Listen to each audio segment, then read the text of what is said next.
जब हमारा पूरा शरीर हमारे कंट्रोल में होगा, हमारे अनुसार काम करेगा, हम जो चाहे तो करेगा, तो उस टाइम पे हमारे शरीर में नर्वस सिस्टम जो एक्टिव होता है वो एक्टिव होता है सेंट्रल नर्वस सिस्टम। जैसे हमको क्या बोलना है, अपने बॉडी पे, अपने शरीर की एक्टिविटी पे जो भी कंट्रोल होगा वो सब कंट्रोल करता है सेंट्रल नर्वस सिस्टम। इसीलिए सेंट्रल नर्वस सिस्टम को शॉर्ट में ब्रेन कहते हैं। ठीक है, दिमाग इसी को कहा जाता है, बस दिमाग वगैरह कुछ नहीं है, बस सेंट्रल नर्वस सिस्टम को ही हम लोग दिमाग कहते हैं और दिमाग को हम लोग अलग से पढ़ते हैं। लेकिन अब देखिए यहाँ पे हम लोग फंसिएगा कैसे, जब पूरा शरीर कंट्रोल में होगा तो सेंट्रल नर्वस सिस्टम, लेकिन जब केवल हमारे शरीर की दिमाग की 12 जोड़ी नसें कंट्रोल में होगी और स्पाइनल कॉर्ड की 31 जोड़ी नसें कंट्रोल में होगी, तो उस टाइम पे एक्टिव होता है पेरिफेरल नर्वस सिस्टम यानी कि परिधीय तंत्रिका तंत्र। अब अगर हम बात करें अपने तीसरे नर्वस सिस्टम यानी कि ऑटोनोमस नर्वस सिस्टम की, स्वायत्त यानी कि स्वतंत्र तंत्रिका तंत्र की, तो यह दो तरीके से काम करता है। पहला, केवल कुछ नसों पर कंट्रोल करता है। ठीक है, जब अब देखिए यहाँ पे फंसिए कैसे, परिधीय तंत्रिका तंत्र का काम है कि ब्रेन की 12 जोड़ी नसें और स्पाइनल कॉर्ड की 31 जोड़ी नसों पर अपनी पकड़ बनाना, ताकि हमारा शरीर हमारे बैलेंस में रहे। लेकिन जैसे ही हम अकेले में जाते हैं, अंधेरे में जाते हैं, तो हमको डर लगता है, अजीब अजीब आवाजें सुनाई देती हैं, आंखें बड़ी बड़ी होती हैं और हमारे रोंगटे खड़े हो जाते हैं, पसीना आता है, पैर हाथ लगते हैं कांपने। तो उस टाइम पे हमारे शरीर में स्वायत्त तंत्रिका तंत्र यानी कि ऑटोनोमस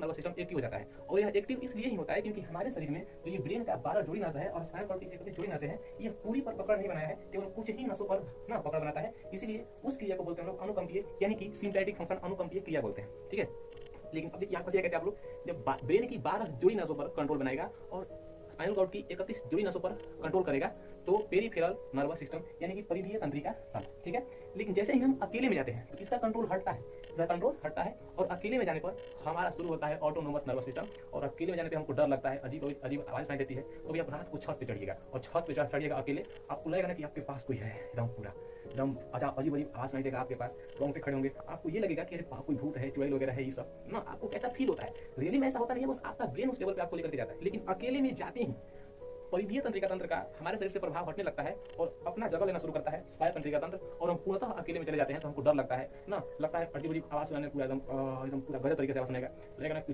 भालू की आवाज करे, खन खन खन, वहाँ पे धड़कन तेज होगी, ऐसा लगता है कि हमारे पीछे से कोई आ रहा है, ऊपर से कोई बोल देगा। अकेले में लोग पीछे पलट के नहीं देखते हैं, क्यों? क्योंकि उस टाइम पे हमारा एक्टिव होता है ऑटोनोमस नर्वस सिस्टम। और जब ये एक्टिव होगा तो इन नसों पर कंट्रोल नहीं होगा, केवल कुछ ही नसों को कंट्रोल कर पाएगा। अब लोग अपने से सोच के देखिए कि आपका जो घर का वायरिंग है ना, आपके वायरिंग में 20 तार लगा हुआ है और 20 तार मेन है, उसमें से आप केवल 2 ही तार पे लाइन दीजिएगा, तो फिर 18 का होगा भैया, कुछ ना होगा, उसमें कुछ होगा ही नहीं, कुछ एक्टिविटी करेगी नहीं, वो फालतू हो जाएगा।